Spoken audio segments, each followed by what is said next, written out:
Quem é Laudo Natel? Pergunta difícil, né? Pergunta difícil. Eu falo que às vezes é mais fácil a gente falar sobre a questão, a gente na terceira pessoa. Não, por isso você foi muito feliz na pergunta em cima disso. Né? Quem é Laudo Natel fica mais fácil do que falar quem sou eu.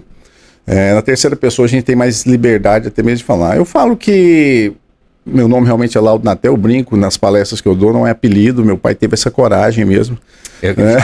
A régua tá lá em cima, né? Lá em cima, homenageou um político, pensa só. Hoje em dia você homenagear um político colocando o nome dele no seu filho. E realmente também sofri bullying na escola, Laudo, Cláudio, Lauro, né? E Natel, Natal, Natel, papel, não, sempre tinha essas brincadeirinhas, sempre surgiram. Até que eu entendi um dia, já na adolescência, que Laudo significa eu louvo. Uau. Né? E é o que você gosta? Eu louvo, exatamente. E isso aí acaba, fala assim, peraí, eu tenho um propósito. Eu não, Deus tem um propósito. E esse propósito, eu lembro muito da história de Juízes, né? Que Deus, ele abençoa, ele unge de propósito, não homens. Então, quando você está no propósito, você está dimensionando, e esse nome também vem nesse ponto. Eu sou filho de Caldas Novas, embora tenha ido a Morrinhos para nascer, né? Meus pais são separados desde que eu tinha 4 anos de idade. Meu pai faleceu em 2020. Minha mãe ainda mora aqui em Caldas Novas, ali próximo à antiga Casa dos Parafusos. Então, mora lá ainda? Não mora lá ainda, né? Que legal. Por enquanto. Fui menino criado com vó, né? Tinha mais referência da minha avó do que da própria mãe e pai. Mas e assim, diante dessas histórias eu brinco, sabe? Fomos pobres? Sim. Mas não pobre de passar necessidade. Sim. Mas pobre de passar vontade. E é onde que você fala o seguinte, peraí, aonde eu quero chegar? Será que essa é a vida que eu quero conduzir isso? E assim, eu não falo para a questão de você ser rico, mas ser próspero. E a diferença grande é essa. A riqueza, às vezes, ela te traz fama. A prosperidade, ela te traz o sucesso, que é o reconhecimento pelo que você faz. E procuramos sempre, né? Eu procuro sempre fazer tudo com excelência dentro do meu limite humano. Né? Eu estudei no Colégio 7 de Setembro, né? O famoso antigo Colégio 7 de Setembro. Eu tenho o Joe e a Lígia como meus pais. Até hoje eles voltaram para Caldas. Eu tenho um amor muito grande por aquele casal. Eu lembro que eu tinha uns 5, 6 anos de idade. Meus pais eram casados, estavam em processo de divórcio. E eu estava no jardim da infância. Eu tinha tirado a maior nota do colégio, daquele semestre. E eu ia sair do colégio, porque não tinha condições de pagar. E o Joe falou, olha, se você tirar a maior nota do colégio, você tem bolsa. E isso uma criança de 5 para 6 anos. E eu levei isso muito a sério, sabe? Então, assim, eu estudei lá, né, na nossa época de adolescência, eu estudei lá minha vida toda, nesse período, e até o 3º ano do ensino médio, e consegui. De lá eu me formei. Tinha muitas expectativas sobre mim. A última coisa que eu queria fazer na vida era direito. Sério? A última coisa. Olha aí. Só que eu percebi que as pessoas tinham um sonho para mim. E ninguém me perguntava sobre o meu sonho. Né? Não, você tem que ser médico, isso é muito bom. Né? E principalmente, aí vem o grande problema. Né? O bom é o grande inimigo do ótimo. Não é o ruim, é o bom. É aquela situação que você acha, não, eu sou alguma coisa. Mas não, a gente não é. A todo momento você tem que reconhecer que tem gente bem à sua frente. Eu falo que a vida é como se você estivesse num engarrafamento de trânsito. Dá uma olhada no retrovisor, tem gente em situação pior que a sua. Mas se você estiver achando que está muito bom, dá uma olhada para frente, tem gente muito melhor. Verdade, verdade. Então, e quando eu passei para engenharia na UFG, muito bem colocado, na 3ª posição, mas eu não tinha dinheiro para ir para Goiânia, para mudar para Goiânia. E à época eu fiz vestibular em Direito, não tem nada a ver, em Catalão. E ia e voltava todos os dias. Então, até a porta da faculdade são 136 quilômetros. Eu pegava o ônibus ali na praça, Mestre Orlando, em frente à Rominha, ia para Catalão todo santo dia. Voltava de lá, chegava por volta de 1 da manhã.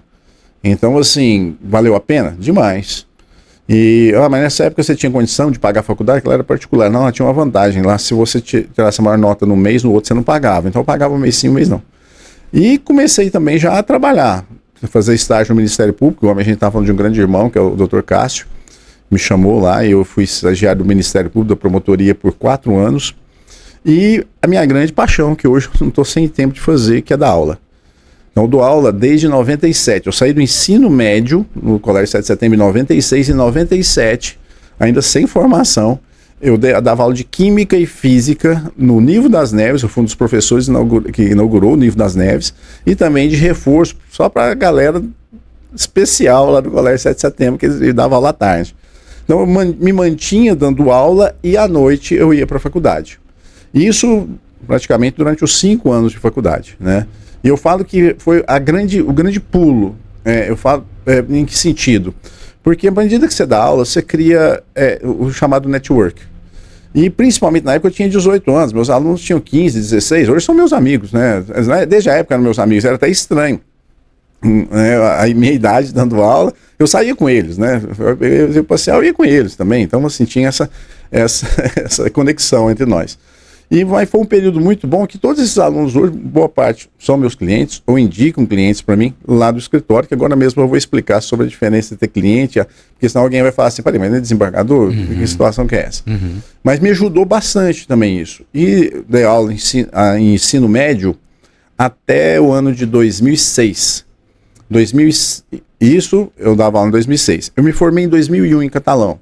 Em 2002 eu já tinha adiantado a minha pós-graduação, ainda em 2001, antes de formar, que você podia fazer isso, e comecei a dar aula na mesma faculdade que eu estudava, no ano seguinte.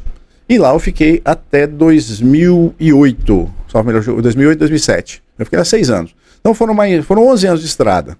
Então eu dava aula eu fazia estágio à tarde, dava aula de física e química de manhã, dei aula também no Objetivo de Morrinhos, né, 2 dias por semana eu ia para Morrinhos ainda, né? E à noite, dava 2, 3 dias. Comecei no sábado, na verdade, dava aula em catalão de direito. Então, a cabeça. Eu falo que o grande desafio para mim meu raciocínio sempre foi de exatas. 2 mais 2 sempre são 4 nas exatas. No direito, nas humanas, nem sempre. Depende do ponto de vista, é muito relativizado. Isso para mim eu falo que foi o grande sofrimento intelectual meu, foi ter que entender que nem tudo tem a mesma resposta. Nem tudo tem a mesma solução. Isso aí foi eu falo que é a parte mais sofrida. Os debates, né? Os debates e tudo mais, e principalmente, porque igual eu falo, na exata não tem conversa. É ou não é. Nas humanas, como no caso do direito, pode ser, depende. Qual que é o ponto de vista? Qual que é a situação que está sendo analisada? Aí que o bom advogado entra. Exatamente. Para ganhar a causa. Para advogado é por aí, exatamente. Isso ajuda muito, sabe, Alex? Agora nós temos que entender também que nessa formação, durante esse período também, eu fiz pós-graduações, eu tenho 5 pós, eu estou terminando o meu mestrado, sofrendo meu mestrado agora pelo IDP, Instituto de Direito Público em Brasília, e assim, que é a parte difícil, escrever dissertação e tudo mais. Eu estou escrevendo exatamente sobre o direito eleitoral, uma parte do direito eleitoral que eu percebi que era muito fértil para se tratar, e sempre procurando melhorar, lendo. É igual eu falo para todos os meninos hoje, né? A gente estava comentando aqui agora mesmo, qualquer corte acima de 15 segundos, ninguém tem paciência para ver mais. Então assim, não tem outra solução, não sei estudar, e estudar não tem mágica, é você sentar, colocar o livro na sua frente e concentrar. E tentar evitar qualquer dispersão, porque isso atrapalha a sua concentração e atrapalha muito. Então, assim, o conselho que eu dou, eu gosto muito de estar no meio dos jovens, né? É exatamente em cima disso. Falar assim, gente, não tem fórmula mágica. Realmente, assim, é sangue, suor e lágrima.